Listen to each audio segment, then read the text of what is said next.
Well, hello there. My name is Dave Vila. I want to welcome you to this new edition of News and Views, broadcast by Access LaPorte County on Public Access TV Channel 99. We are a weekly public opinion program addressing local, state, and national topics and issues of interest to the Michigan City and surrounding areas. Opinions are the views and the responsibilities of those making the comments do not necessarily reflect or represent the views of this program or its tried co-producers. We will adhere to broadcast rules, but no one's First Amendment rights of freedom of speech or freedom of the press will be either muzzled nor denied. Any unauthorized use of the accounts, descriptions, and any events of this program without the express written consent of Larry Curly or Schmo is strictly prohibited. We hope you enjoy the program and this discussion. Ladies and gentlemen, if you were not one of the ones present at the Michigan City Amphitheater last night, you missed the final presentation of the 157th season of Michigan City Municipal Band. I was there, and I bet you the crowd consisted of maybe 350 or 400 people. The entire seating in front of the amphitheater was packed. The hills were packed around, and that also included me and my wife and Rich Barnes and some of our other friends and my family. Oh, by the way, my grandson was a snare drummer, so that was one reason why we wanted to attend. I received an email from MAAC Foundation, First Responder Training Campus, and is transforming the landscape first responder training across Northwest Indiana and in the county. The campus, exclusive campus, they provide access to first responders, MT personnel, firefighters, law enforcement officers, K-9 officers, and to train at their state-of-the-art facility at no cost. This is in Porter County. It's eligible for people of Michigan City if they want to take advantage of it, but as of yet, nothing happened. Additional facilities boasts over 40 tactical prop. They have over 40 services that they teach in their 30-acre complex. Additional information, you can email or you can go to their www.maacfoundation.org and get additional information. The younger generation looking for a unique opportunity, that isn't going to cost you a dime.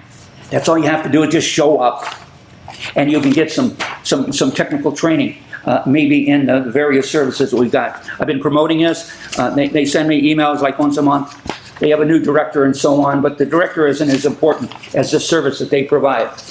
Last but not least, I attended the Michigan City Council meeting on Monday, and I've got my opinion of what transpired.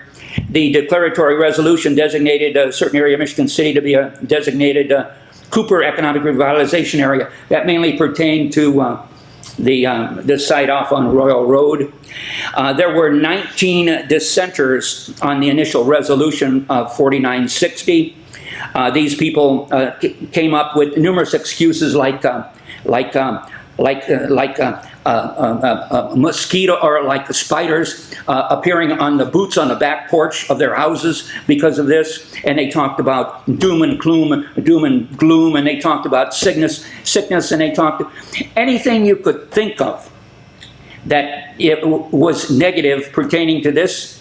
Any project pertaining to this project was brought up there. They had little bitty signs, but one thing that I noticed, I sat in the front row, and not one of the individuals who were protesting, against this project, came up to the podium and showed their face. They all talked about, they all were behind me, but nobody.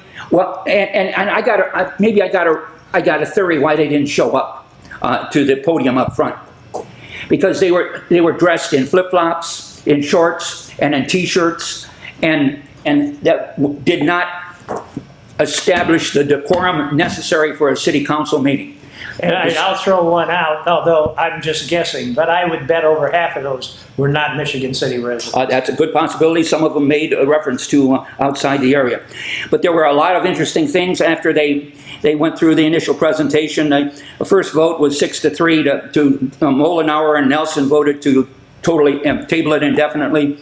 That failed 6-3. Przybylski and Lee suggested a consultant be hired. That failed on a 5-4 vote. And then Dr. Cora and Nelson tabled it for a month. A lot of things transpired. NIPSCO is creating its own electrical generating station specifically for this project. Where that's going to be located, I don't know. It could be the old NIPSCO plant on Oh, no, they showed it's going to be on the north side of the site. Really? And the meeting they had for the public input meeting, they showed a map of everything that site was going to hold. North side of the building they Really? advanced was a substation. Wow. So again, electrical isn't a problem, water isn't a problem. The Michigan City Water Department has a capacity of 30 million gallons a day. And at this particular time, they use between 6.6 and 9.1 million gallons of water to the citizens of Michigan City. Well, even if it was 10 million gallons of water, you still got 20. 14 million left. Yeah. Well, you got a lot. Yeah. Not even half. Yeah. And possibly you're going to have more if we lose the prison. That could be well. Oh, yeah. So anyway, the motion to table for a week. One of the interesting things that were brought up by Councilman Dabney, he asked the people in the audience, and of course he didn't get any responses. He asked the people in the audience that if they look at this project for the additional 30 days and they continue with the positive approach, would the citizens in the audience accept the solution that they arrived at? And you didn't hear a mutter. Everybody sat there with their, you know, the citizen didn't want to respond. They wanted to talk about health problems, social problems, lack of leaves on the trees, truck traffic blown off the road. They talk about School City being so close.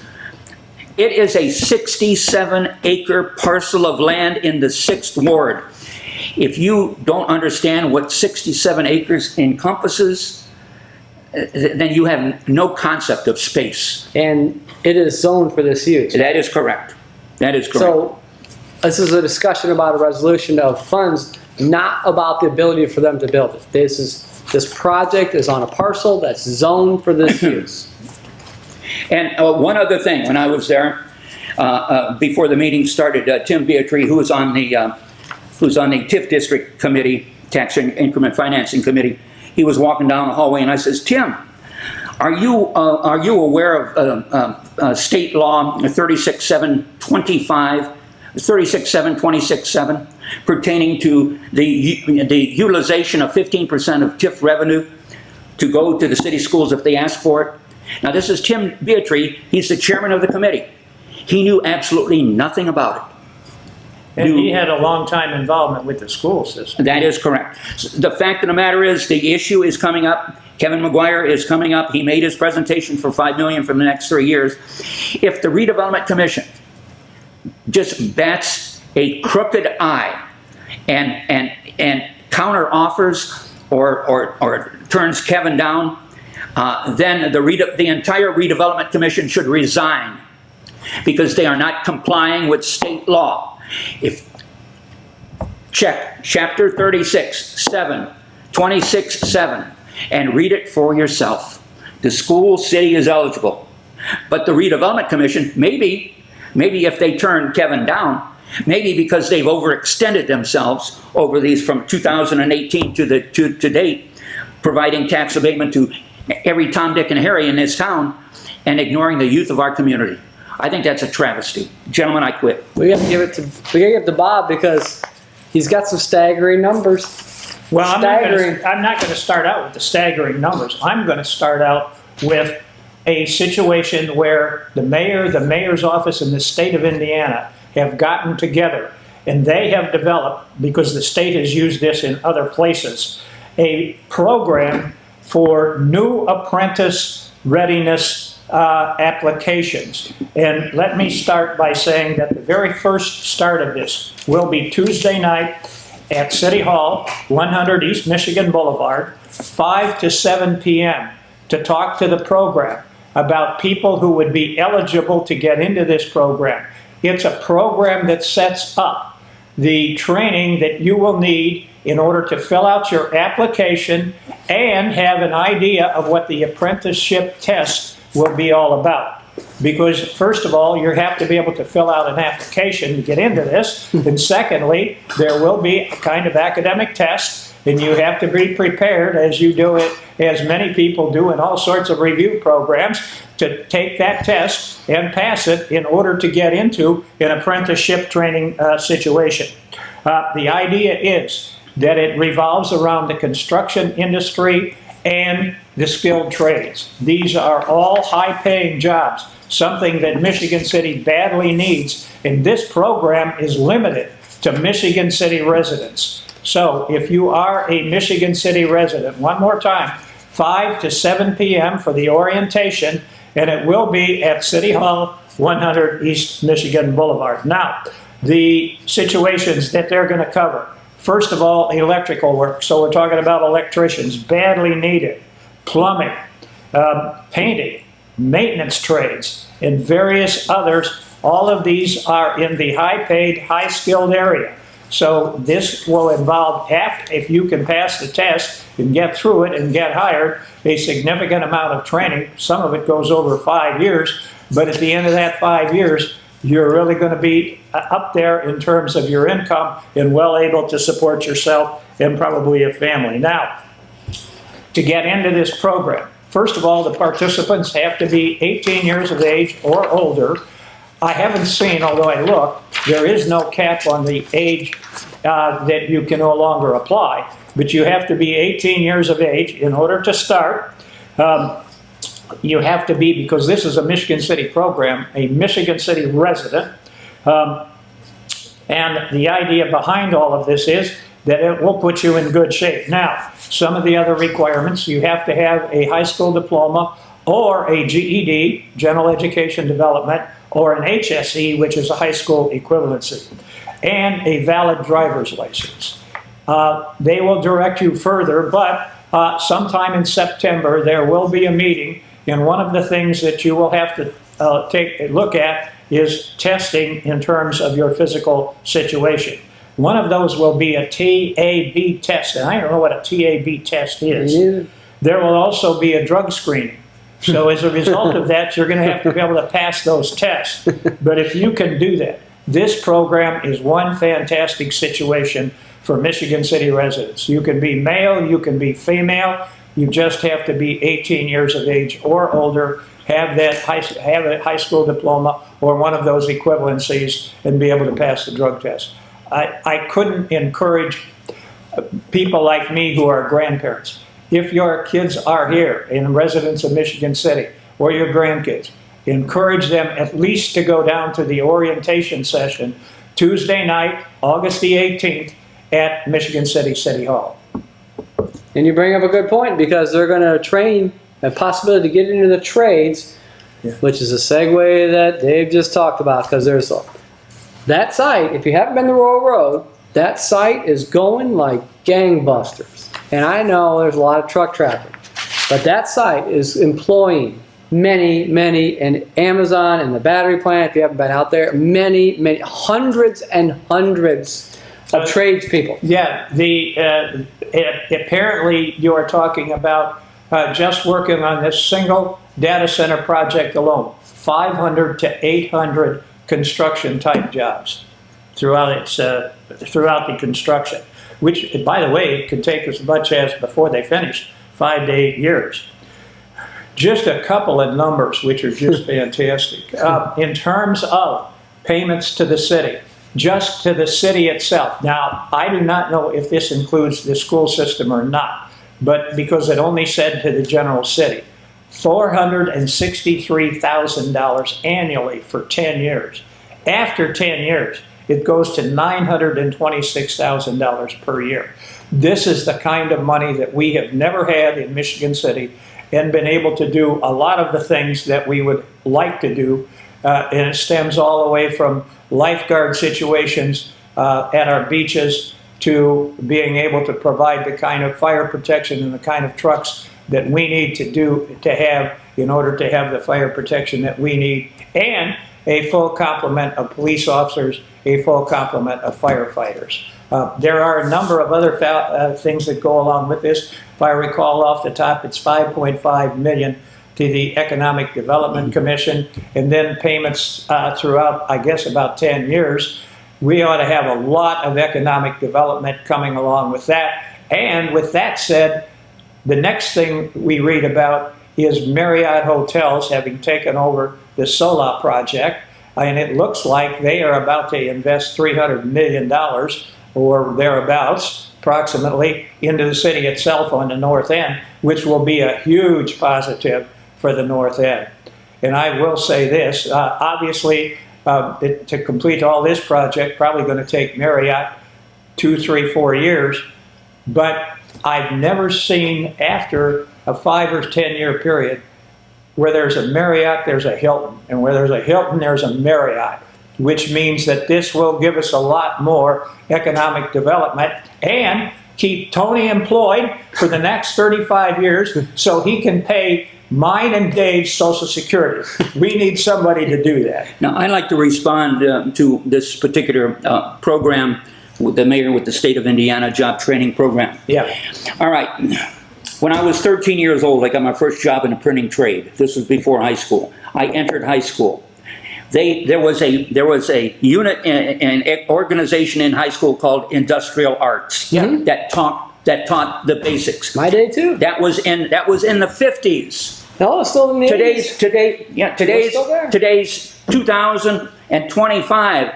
We don't have an industrial arts program in our community schools. It doesn't exist. We have something like the equivalent, though. That's the A.K. Smith Center. But that's a county program, not a city program. But the fact of the matter, the taxpayers' dollars was available then to create this program, and they're available now to carry on this program. And for what, 30 years, this program lay dormant until the mayor decides to convince the governor that industrial arts is a factor. Well, Come on, people. People. I'm just saying that was a training program that was established. Yeah. And it trained kids. It gave them an opportunity to read to study a California job case, or to read a line gauge, or to set type, or to run equipment, or with the mechanical drawing, what a protractor was, and so on. I mean, it taught the kids the basic fundamentals. Somehow, over the last 30 years, it got lost through the school system. Maybe they thought something was better. I'm just saying, you take your experiences of the past and invest them in the future. And for the last 45 years, until this year, for the last 45 years, Michigan City has been behind the 8 ball. And it's about time for them to wake up. Well, let me just add this to that, because part of the situation was we lost so many manufacturing jobs in Michigan City. Gosh, when I go through, I can count at least 20 companies that were here when I was growing up that are no longer here. And as a result of losing those programs, the concentration on teaching kids how to get into various types of industrial jobs, like welding, that's a big one in a lot of industries. Tool and die manufacturing, that's another one. That was lost because in Michigan City, we no longer had those opportunities. In LaPorte County, in many cases, they lost a number of manufacturing situations also. They no longer had those. So I assume that part of the situation was that in the A.K. Smith Center, and certainly in Ivy Tech, they were trying to train people for the jobs that were available. The unfortunate part of that is those were low-paying jobs. Restaurant. Hotel. Yeah, this is what's going to turn that around. But Bob, the mindset that you're projecting, the mindset that you're projecting and you're supporting right now, prior to this program, is the mindset that existed in Michigan City for 45 years. I'm saying we're Michigan City has to. I know it. I've been saying that for the last 13, 14 years. Michigan City has to take a new attitude. It has to change. Somebody has to wake up. And no offense meant to your age, I'm in that same boat, okay, age-wise. But what happened during this 45-year period of stagnation in Michigan City and waiting for the ship to come in, that concept, the concept that's in the people's minds of Michigan City has to stop. Right. And we have to look for the future and what the future will bear. I'm just saying that again, my wife and I, we go round and round on this too. Michigan City has to take a new attitude, whether they like it or not. Well, And I think that new attitude is coming. When you see the kinds of money that people who go through this will make, I think you're going to see a whole new attitude. But the concept that you're condoning, I brought to the floor of the city council 45 years ago, and you know what? I was laughed at. I got laughed at so much I got gerrymandered out of my ward because I raised so much hell. That is really annoying to me. Michigan City could be above and beyond where they are today if they would have just listened to me 45 years ago, but they went on deaf ears. I had community leaders tell me, not only the redevelopment commission, some of the people sitting there, I had community leaders telling me I didn't know what the hell I was talking about. I've got newspaper clippings to prove everything I say. It's about time Michigan City wakes up. Well, it's not only Michigan City, it's also LaPorte County. LaPorte had somewhat the same problem when they lost Alice Chalmers. They lost Gaston Marley. Yeah. Whirlpool. Yeah. So as a result of that, LaPorte County has one of the, I believe, 10 lowest paid average straight time salary wages in the state of Indiana. They are one of the lowest, Yeah. That will change, but you have to have the training to take advantage of it. And this is a place to start, and if I can get by with it one more time, August the 12th is where you start, 5 to 7 p.m. This is this coming Tuesday. We're here on a Friday. This is the coming Tuesday, August the 12th, 5 to 7 p.m. at City Hall. If you need an address, it's 100 East Michigan Boulevard. Okay, Tony, you're helping support paying mine and Dave's Social Security. I want you to know that we appreciate that. Michigan City's at another inflection point. Back in the 80s when I grew up, there were not these jobs, and we had remnants of the industrial arts left at Elston. But Michigan City, and we can look at what's here today. We had the old Pullman area. What's the old Pullman area? A shopping center. LaPorte, bless its heart, city for working at it. What's the old LaPorte, Alice Chalmers? A shopping center. Now, I say we're at an inflection point because this data center, like it or not, whether you like data or not, it's whether you think AI is going to take over, it is. We are at the point, are we going to support this or are we going to fight this for what? Because when people, in political, and you both were there too, when people come up with the I don't want it, I always ask, what do you want? Because we just can't say no. What do you want? Can I give you a response what they want? They want to be able to retain their trough, the benefits that the trough provides. They've been on the trough going back to Well, Johnson. they should want this then. Going back, because this lets the trough go. Going back to Lyndon Johnson's, when Lyndon Johnson paid women numerous dollars to stay home and have kids, and broke the family. The nuclear family, when he broke that apart, he opened up the trough for anybody and everybody. And a good portion of our society, back in Johnson's era, took advantage of the freebies. And they were brought up on the freebies, and they're brought up to today. They're still living on the freebies. And there are conscientious individuals out in our society that provides for their family. But there's a lot of other people that are still living off the trough. That has to change. Well, see, it's an education problem. If these people were educated, and I'm not saying educated, move yourself up. If you were educated, you would come out in force for this project, because without this money, you don't get anything anymore. So wouldn't you want to support another $500,000 a year, or $26 million, or $500,000, or $5.5 million? And when you listen to these dissenters, there's 5, 10, 15, 20, 25, 30, 32 people before the Tolman, the city council president, when she cut off the bait. 32 people, probably 28 of those people were opposed to this project. I wonder what position they set on in the 46% economic level here in the city of Michigan City. I just wonder. And as council people, because we haven't had time on the show, maybe someday we will, talk about solar. If the council people need to tell the people, just like I had this article about Mayor Huddleston in Hobart, tell these people, this is our choice. If you're up here against the data center or other manufacturing or other things, or technology that's coming on that other municipalities are getting, then we as a council are going to vote to give you the highest wheel tax. We as a council are going to vote to increase your income tax, because they have no choice. They have a budget to fill. Now they've tried to cut it, and that seems very hard because too many people are asking for things. But I think we've lost the education that if this data center or whatever is coming, and you're going to remonstrate against it, you got to understand what you're remonstrating against, because careful what you wish for, you're going to get it, and it won't be anything good. And I think I go back to the education. If we don't spend enough on education, I want to go back to Kevin McGuire asking the redevelopment commission for money. And there's something on the internet called a poly market, which lets you bet on anything. Don't do it, but it's just, you can bet on nearly everything on what's going to happen. My guess is the redevelopment commission is finding time and a way to say, we would like to give you half of what you asked for because we have these other bills. Or they might say something silly like, well, the redevelopment commission, the TIF funds, are far better utilized with us doing these projects to bring in more TIF money. And I think they're devaluing the return on education, not just in people that can make a better life or have a better life, but people that aren't educated enough to know if we shoot down every project, you don't have any money there either.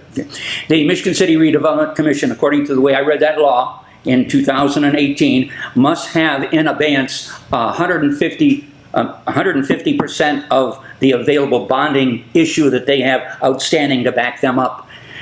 In my mind, is if they do not have that 150% funds in abeyance to back up all of their bonds, they're not doing their fiduciary responsibility to the citizens of Michigan City, because they are spending more money than they take in.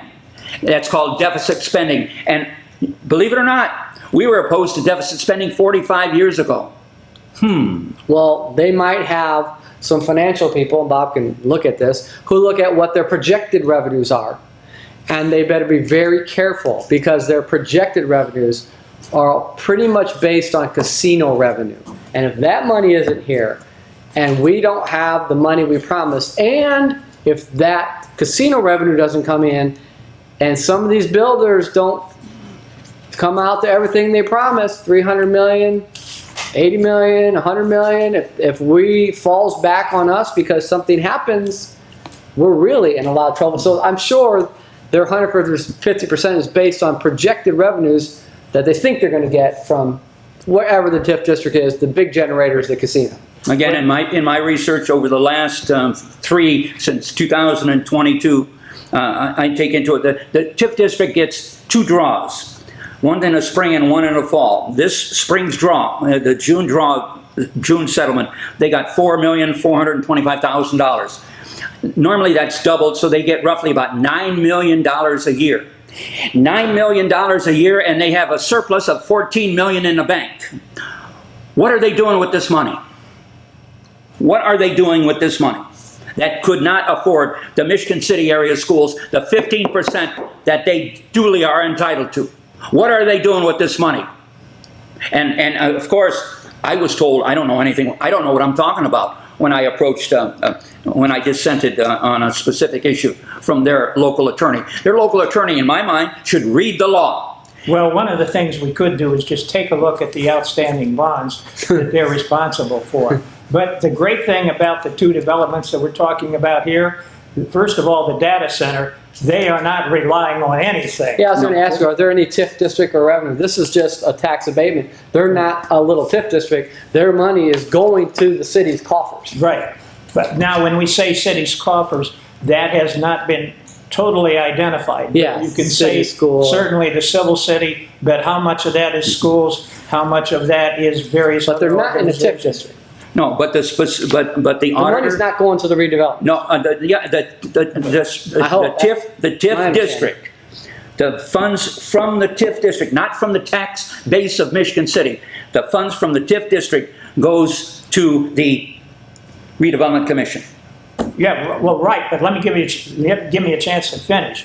First of all, they are not going to have to back any bonds for the data center that's going up. Nor do I think, we haven't heard the whole thing yet, that they will have to back any bonds for Marriott. I thought they were backing $80 million of solar.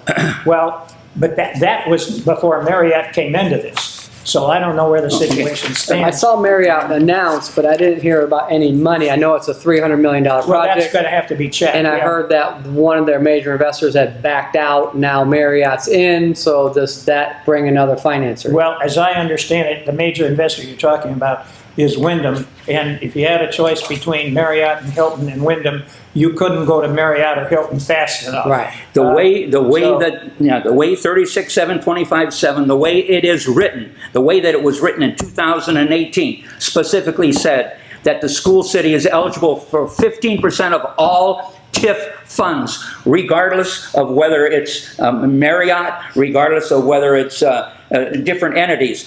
All the TIF funds go into one bucket. And this bucket, 15% of that money that goes into this bucket is delegated to the schools because they're being shortchanged on a daily basis. They're entitled to their 15%, and they haven't gotten it since 2014. They're eligible. They're eligible if Doesn't they mean the request. redevelopment has to give it to them. Well, then if redevelopment is balking, I don't know why they wouldn't. Well, I could think of a number of reasons, but go ahead. Well, Yeah, politically, I don't know why you wouldn't give them the money. yeah. yeah, it's sad. Let me also step forward a little bit. That's a big argument going on, and again, once again, it's about finances in Michigan City and in LaPorte County because we have a tremendous problem in trying to get the kind of finances we need. But 3 years from now, 4 years from now, just these two projects alone, you won't have to have these arguments anymore. Well, you got three problems. You got Again, solar, I you will. got No, 11th Street. I'm going to disagree because the bonding issue on the solar property is for 25 years. 25 years of tax abatement generated from this project to pay off the bonds. 25 years. Bob, where are you going to be in 25 years? Well, hold I ain't on going to be a here. second. Hold on a second. I'm not sure who that agreement was signed with. If Wyndham backs out of this and the developer has let Wyndham back out and you got a new entity in there, they may not want that. That has to be determined. My question for you is a financial question. If we have to bond 25 years or whatever it is, $80 million, which we are losing that revenue Correct. to make this project go, is it really worth it? Is it a project? Is this a project that a normal capitalistic company would say, it makes money?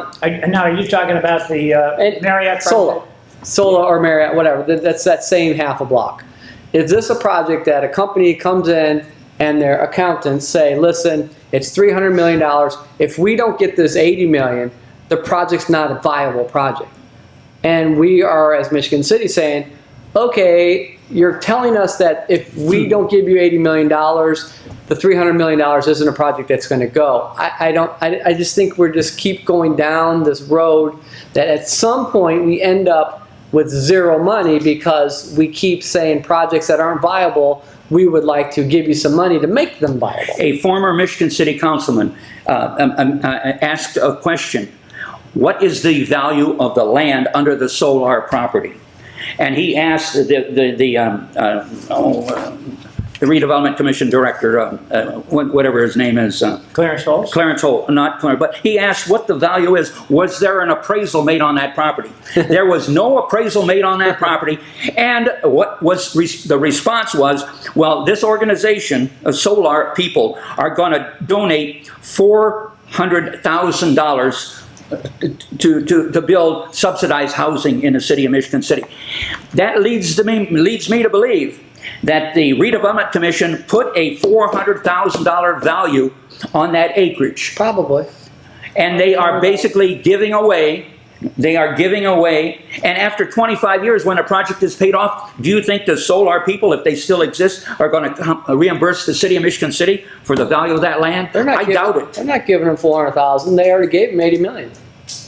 But the fact is, the redevelopment Wait commission. until we find out what contracts are involved. But if you, with this project. yeah, I understand. If you watch the meetings, Bob, if you watch the meetings, you'll see what's going on. You'll see what's going on. That property is given away, basically carte blanche to solar people. Well, the solar people are not Marriott.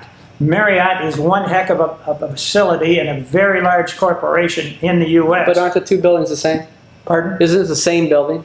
It's the Not same two building. separate buildings. It's one It's building. one building. with Marriott in it and townhomes and condos in the other part. No, as I understood, and I got to look at if they showed the right one, a prospectus for that facility, and it is 2 buildings. Okay, so half is Marriott and half is No, solar. the whole thing is Marriott, as I understand it. But 150 units or 160 units are condos, and 200 units are hotel rooms. So then who's solar?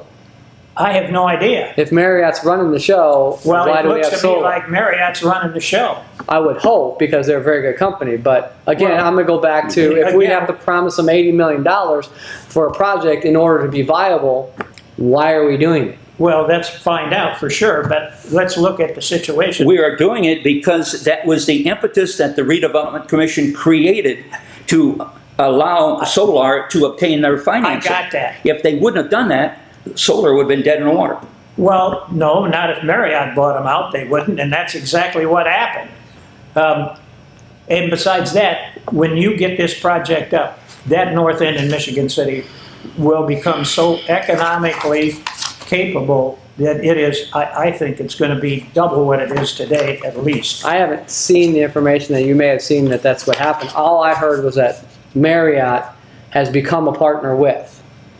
And typically, in my commercial world that I work with, again, I talked about this before, investors build buildings and then they lease them out long-term to companies like Marriott or anybody, any big company, 7-Eleven, you know, very few Fortune 500 companies own buildings, they lease them because they don't build buildings, they just lease the property for whatever, 10, 20, 30 years, or they increase the lease every 10 years. So I don't know if this is Sola partnering with Marriott, building the building, leasing to Marriott to run the property. All this we have to find out. That's all. Yes, we have to find this out. Yeah. It No sounds one to is me like- asking any questions. yeah, and it sounds to me like these are questions the council should ask. But they're not. And the redevelopment commission should ask and have in black and white in writing before we give up a $400,000 very, very good piece of property Yeah.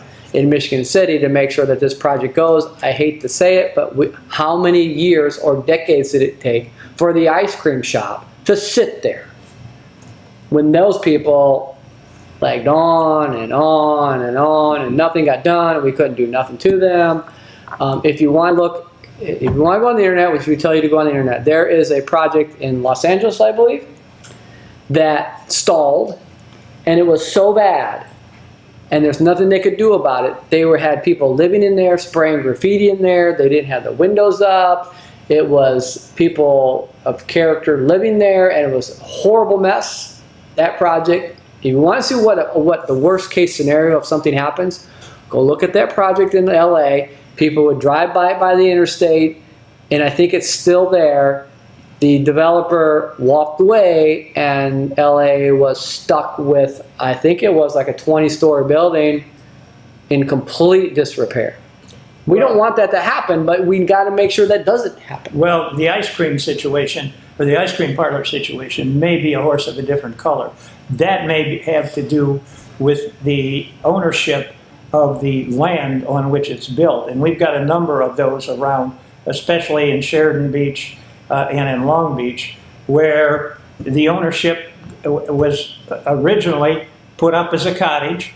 The owners, who probably passed away in the 1950s, left it to 3 or 4 kids, and the 3 or 4 kids really didn't do anything with it, and they passed it down to their kids, and now there's about 16 or 18 people in the chain that you're trying to get together, and half of them are well off financially, so they don't need any more taxes. They just as soon see it sit and go up, and the other half badly need the money, and they're trying to sell it, and that presents some real problems. We got those too, and I have a feeling that ice cream parlor not only may be in that situation, it also may have something to do with Amtrak and the ownership there in terms of that land. If I remember correctly, the ice cream parlor was not a development that the city had any money in. I don't think it did either. That's a positive because we weren't sitting on money we gave somebody that just stalled. I don't want to be the doomsayer, but that can happen. And if we don't protect ourselves, then we are struggling for somebody else. For some reason, No, maybe we had a good city attorney who caught the fact that there was ownership problems and just said, don't get involved. Yeah, ownership. But on Sola or 11th Street or any of these big projects we do, which we promise money, now we have the Tryon Road project going, which we are paying money, giving them money to put the infrastructure in. That is something that I agree with Mayor Sheila, and she talked about redevelopment, ex-mayor, that we actually, if it all goes south, we still have the sewer and water in the road, and it's our sewer and water. Whether they build the homes and the roads, we're only giving it to you sewer and water. If you go away, we still own the sewer and water. Yeah, but in that particular project, the contractor is responsible to pay off the bonds. He's taking the... If he doesn't, we we still have something built correct. that Yeah. has value. Not like if we had a building that gets half done or 90% done and sits there. But if the contractor, unfortunately, doesn't have enough funds to pay off the funds in case the project falls through, he has an option. He can file bankruptcy. And who's going to take the brunt of the bankruptcy? Who's going to be responsible? Us. I missed the first part of that. Which project are we talking about? On Tryon Road. Oh, okay. It's Yeah, I know what you 150 unit or Yeah, a different, I know which one you're different talking design. about. Yeah. See, but again, it's the same contractor who's building homes out there on Paz and Paz Road by the high school. He's the same individual. So right now, the Sola property is under Michigan City Lakefront LLC, and the other part is under South Lakeshore LLC. Those are the two LLCs that were created by the Redevelopment Commission to specifically move the solar project forward. Yeah, but it looks like it's redevelopment ownership in That is a correct. separate LLC. That is correct. It's still under the umbrella of the Redevelopment Commission. Well, that's going to have to be resolved. Yeah. And it will be. You'll have lawyers in there. I hope Making so. jobs for lawyers. I hope so, because they have an LLC holds the property before we give it to somebody. We got to make sure they have the financial ability, fiduciary responsibility that they can do this and build this, and not let us sit here with something not built. Marriott's going to want every And Marriott is going to every T crossed, and yeah, I mean, we talk about Marriott as a great company. That's why they're a great company. They're not going to let somebody, if they're doing it themselves or their partners, they're not going to let somebody get them into a hole. They will not do that. They will make sure. This paperwork will probably be 10 times that paperwork before they ever put their name on something. It is going to get built if they're putting their name on something. And I hope the residents of Michigan City, don't take me wrong, I'm for economic development, but economic development that will produce something that will provide for the future of Michigan City to grow and expand and to change. Those are the same words I used 45 years ago, and I still believe in that concept. If Michigan City will grow and prosper, if the proper people in city government will speak their piece. But right now, it seems like, well, the word is transparency. Does it exist in the city of Michigan City? Do you think?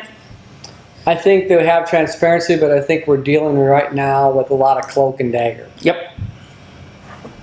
Pseudo transparency. And I think your whole point is, my point too, is that our money, we can't just do redevelopment. We need to take our money and whatever, it's 15% or more into the educational system. That is correct. There is far more return on your dollar in the education system than there will ever be, even if it's a data center or commercial industrial.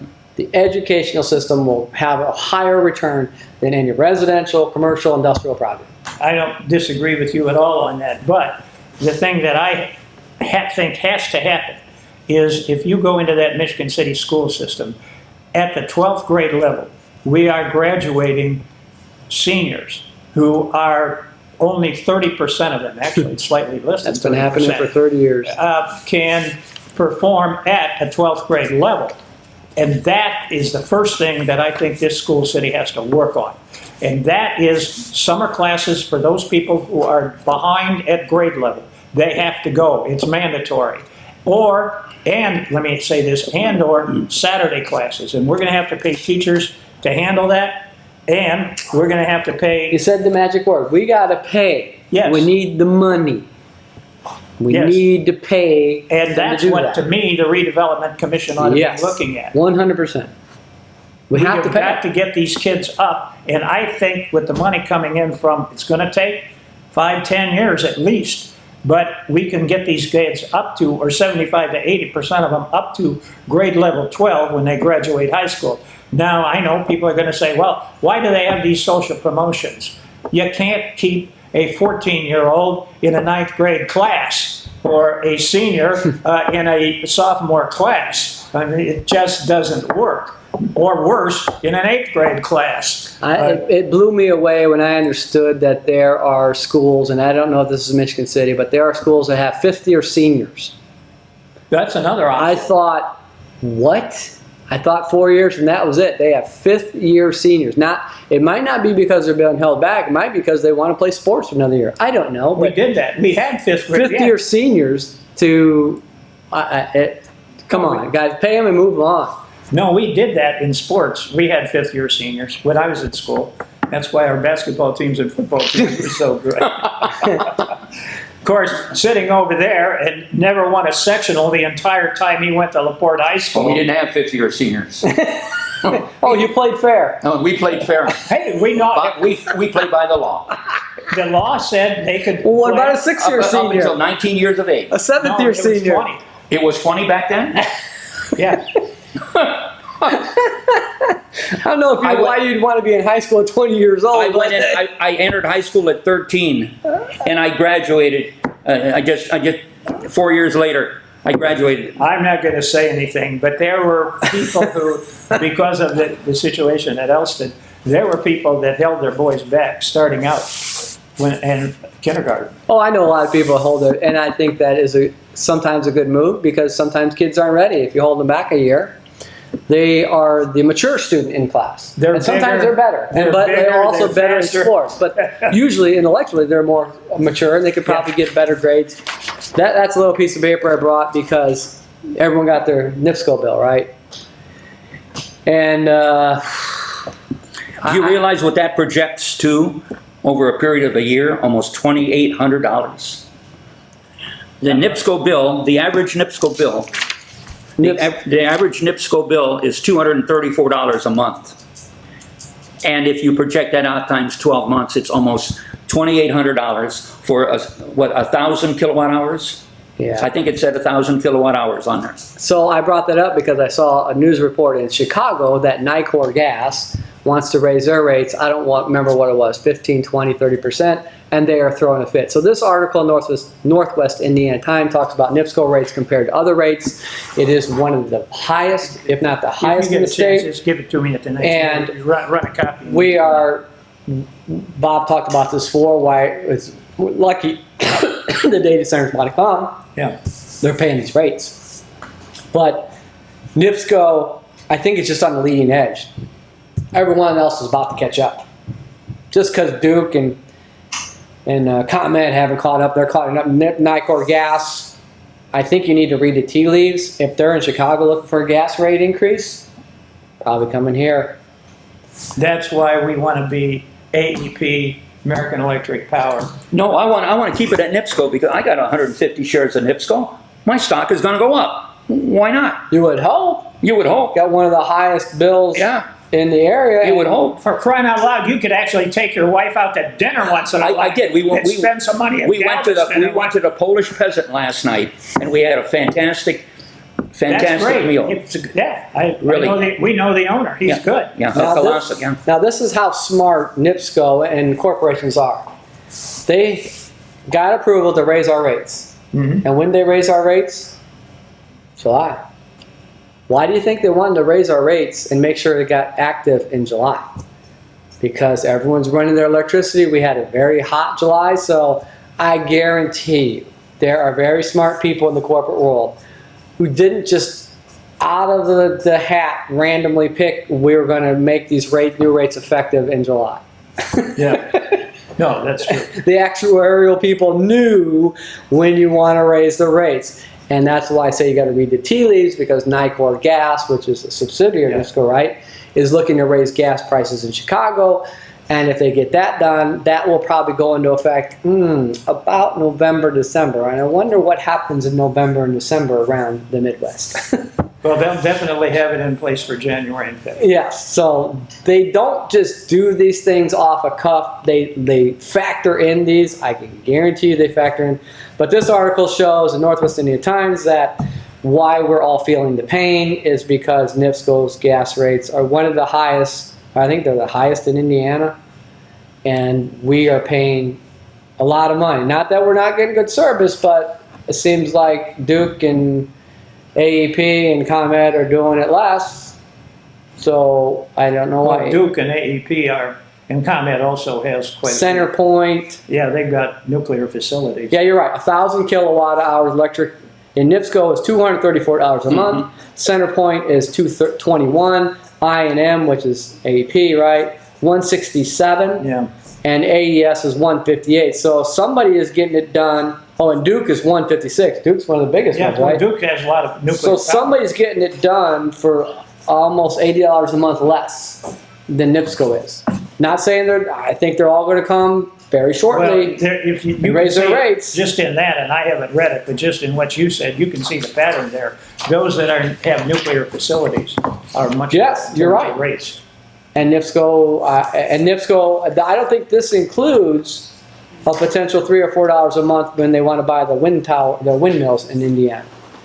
And it's not going to stop. When I researched putting solar at my house, everyone told me that in 6 to 8 years the return is there because electricity rates never go down. You know what? They're right. Now my electric bill is way, way less than this because I can produce, on a good day, I can produce about 35, 40 kilowatts a day. So that's 80% You have of my battery use. for storage. And I have battery for storage at night. So I can work that in the day and night. We haven't got the solar yet, and someday we'll get the solar, but people are against solar for various reasons. One of the good things that I solar at my house is I use most of my electricity during the day.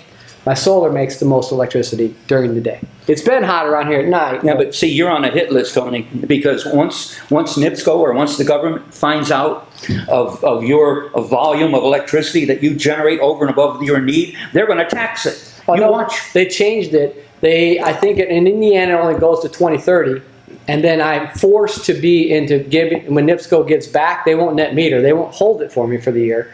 They will only pay me their wholesale rate, which is, I don't know, a nickel, while they're charging me 28 cents. I had that discussion with the state lawmakers. Did you? Yeah. Why in the world would you let them do that? Why are they such a powerful lobby that if you make electricity and you give it to NIPSCO or my neighbors, when I make enough, they can charge you whatever, 25 cents, and they're only going to pay me a nickel or 7 cents. Well, I want to change the conversation back to where I started. Again, I want to really put forth this situation for the readiness, apprenticeship readiness program that we've got going through the mayor's office in the state of Indiana. And the place to start is the open house on Tuesday, August the 12th. This is a Saturday, so we're talking 4 nights from now. And it will be 5 to 7 p.m. at City Hall, and it's 100 East Michigan Boulevard. I also want to mention some of these other things, because we've got to start looking at getting these programs into the A.K. Smith Center. And we've also got to start looking at Ivy Tech for these programs, where we could have two-year degrees and come out with apprenticeship programs. And we could create a heck of a lot more value in terms of hours worked for our people in the Michigan City, LaPorte County area, and we've got to take advantage of that. One of the things that came up was, well, we don't train people. We're not doing this. Some of them are getting trained. The problem is they're leaving. They're going other places. Now, let me to ask get you a better question about jobs. that. Will there be any representatives from the educational system at the mayor's function? Well, that's Wouldn't that be a logical I don't know. choice to invite them? Right now, I'm just happy they're having it. So you can talk to the mayor's office. No, I'm just saying, if you're transparent on your efforts, you should include the Michigan City Educational Association and other members, such as this. I'll leave that up to the mayor's office to go up to. Then it's like blowing hot air. No, if they're not going to give them the $1 million, the I'll leave that up 15%. to the mayor's office to go up to talk to the Michigan City Board of Education. And They should be invited to this function. That's all I'm I saying. bet you they are.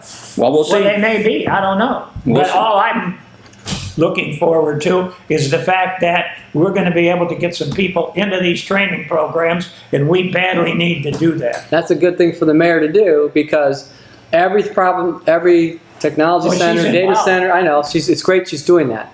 because every data center, everything, the battery center is going on, our talent in every surrounding county is being completely taken up by Amazon, the battery plant, the data centers, and there's in Hammond, there's one in Hobart. There are so many workers we need, and this is additional to the other things we are building, the warehouses we are building, the manufacturing places we are expanding. They're having a very hard time.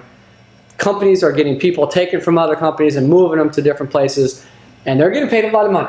Yeah. I mean, they're headhunting people out of companies, and the highest bidder goes, friends that work in that industry are going to the next highest bidder, and they're making a whole bunch of money for years.